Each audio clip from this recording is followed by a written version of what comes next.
Hi there. This is my commentary on Chapter 23 of Lila, An Inquiry into Morals by Robert and Pirsig. So this whole chapter gives that vibe of dynamic chaos that's kind of Lila's hallmark, but it's on steroids in this chapter. So Lila is like that Lila, let's just say, always dancing, always in flux. So dynamism is her characteristic. But this is a bad kind of dynamism. She's groundless, both physically and mentally, and that's in full force. And it's manifesting in absolute misery. She has no money. She has no secure place to stay. It's raining. She's off her meds. She's reflecting on how old she's getting, and she's absolutely miserable. It seemed to Lila that this was all some kind of dream she was in. Where did it start? She couldn't remember. Her mind always went faster and faster like this when she got scared. Why did he have to take the pills out of her purse? The pills could have made things not so scary. He must have thought those pills were dope or something. That's why he took them. She could tell when she needed them by how scary everything got. Now she needed them bad. So this is a miserable... Oh, another thing, she's lost. I forgot that one. So she wanders around what I believe to be the Lower West Side, I think, since the only church I can find that fits the description is the Trinity Church. And here's a picture of it. So that kind of looks like what she described, the green steeple that looks like a spaceship. It's about 6 blocks to the water, and it does have a few parks in the vicinity that are closer to the water. So I think this is it. So she's definitely at rock bottom at this point. And she's well aware of it. And she's reflecting on her looks, which are near completely faded. We've heard her assess this. We've heard people who know her assess this. Yet this was her transactional value in society, and now that's gone, and that's very frightening. No wonder she's thinking about, the very real possibility of being a bag lady any time now. And she bitterly yet realistically muses on this. That man who looked at her through the restaurant window, that was bad. 10 or 15 years ago, he would have been in that door so fast they couldn't stop him. Now he just walked away. She's also too worried about another thing. She's got a criminal record. So she's also too worried about her criminal record to try to find a cop to help her. And at this point, with her increasing paranoid and delusion due to not being able to take her meds, she's sure they'd recognize her, they'd remember her, And so she's stuck. She can't win. No money, out in the rain, lost, no one to help her. She can't ask for help. So naturally, she revisits the origin of some of these problems, which, are going to be childhood. Her mother, who never accepted her the way she was, and who compared her to her sister Emmeline. Lila was the bad child, Emmeline was the good child. You'll never find happiness this way, Lila. Her mother's face always came back at times like this. Her little pin eyes. Her mother was always right. There were only 2 things that made her happy, being right and thinking how much better she was than everybody else. If you did something good, she didn't say anything. But if you did something bad, she told you about it over and over again. So you see how she thinks about people in general in a very negative way. And her mother's kind of setting up the paradigm for this. Her mother, the disapproving, malevolent force, sets Lila up for failure through this judgment and rejection. Because not only is she, by not nurturing her daughter as she is, she establishes this world of hatred that becomes Lila's conception of the social level. One thing that happens is she never develops the proper tool to navigate the social level, and so it remains a mystery to her. And another thing that happens is all she can see is the most basic emotional barrenness, which she reacts to in a kind of a survivalist, animalistic way, like someone who's been pretty traumatized, and I suspect that's the case. Having a rejecting mother who seems to dislike you is probably one of the more egregious forms of childhood trauma. And so she really thinks in this kind of basic black and white way. She either sees positive or negative or confusion, having little social skill outside what it takes to survive. So her social skills tend to be kind of, if anything, manipulative, which we see when she tries to introduce the captain to Jamie. Likewise, she sees other people's motivations in these terms too. And all the while, there is a tender part of her that we've seen, one that wants to love, but is always discouraged since people react to her based on her presentation and her social status. And then she takes that and runs with it. Any kind of negativity, any sense from other people that she's not, a certain, that she's kind of in the social realm that she is, and we've heard people talk about her this way, and it's really kind of unfair. And this is a point where you really have to have some compassion for her, even though she's objectionable. She does have this tender side. But you're not doing anything wrong, you're not hurting anybody, and you're not stealing anything, and still people just hate you for it. If you really love people, they'll kill you for it. But if you hate them and then pretend you love them, they'll respect you.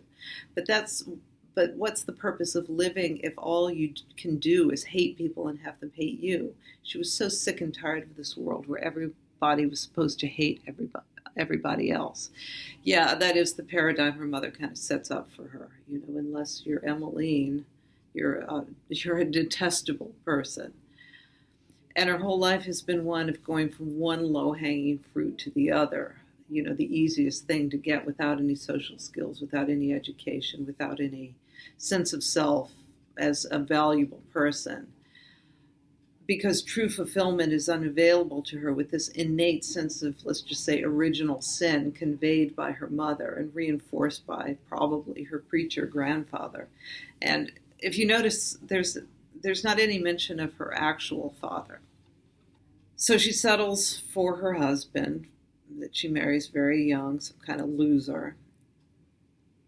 And through lack of any kind of understanding of nurturing, she inadvertently smothers her daughter. Not her fault, but she probably doesn't have, she probably wasn't taught how to take care of a baby, certainly not by her mother, probably thought that her getting pregnant with this guy or marrying this guy was a terrible thing and probably dismissed her completely at that point. So after her daughter dies and her husband dies, very close together, she just drifts from man to man, and that is the way she makes a living because she, for many years, was a very attractive woman.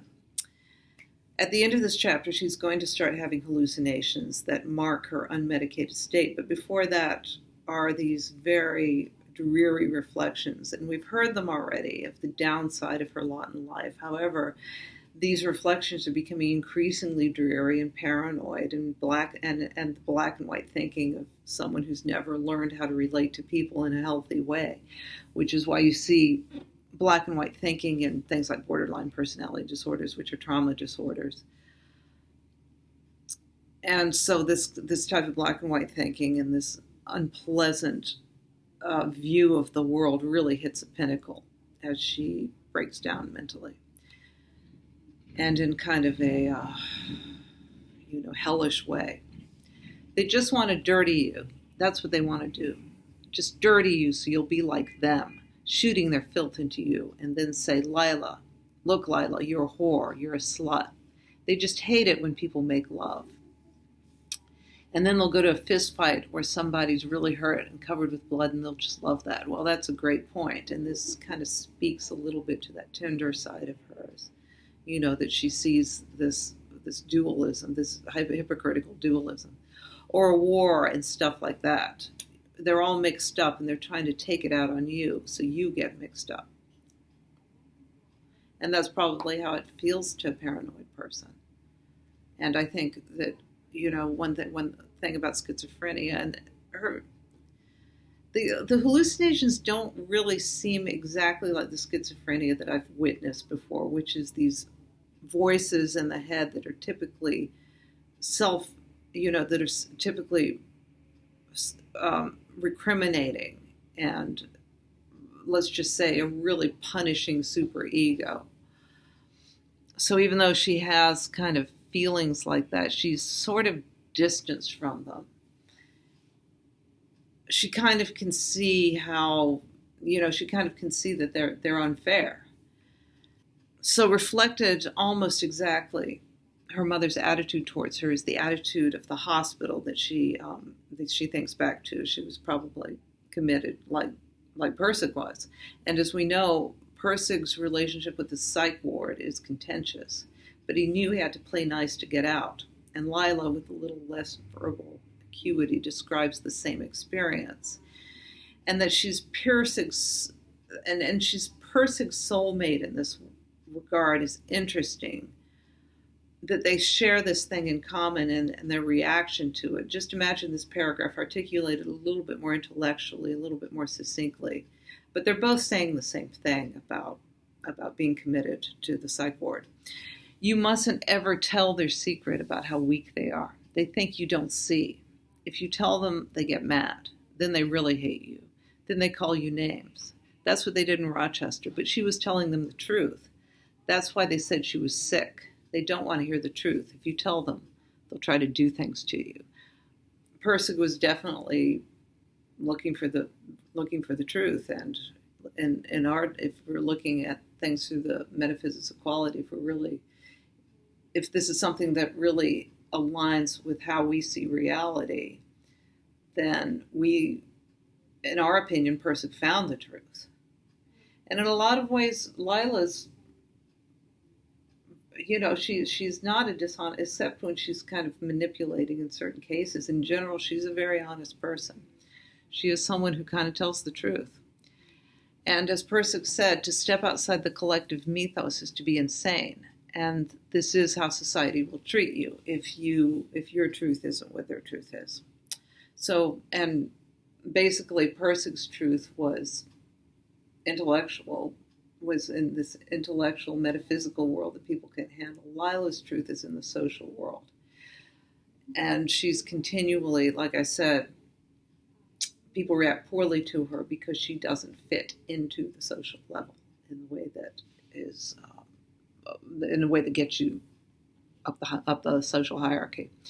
So in terms of that biology we associate with her, she seems to have some biological proclivity for delusion on top of trauma, like we were talking about the hallucinations. And and again, I'm not sure this is full-blown schizophrenia. It doesn't play out like it really, because her delusions are too coherent. So these hallucinations begin, and her dog Lucky shows up, and her husband. They resurrect from the dead and fulfill their roles in her life. One to love her, the animal, and one to hate her, the man, just as all other men eventually help her, hate her, another paradigm. So small wonder she goes for the biological. Animals aren't gonna let you down as much. But redemption comes in a form of a doll she finds floating, a baby doll she finds floating in the filthy water.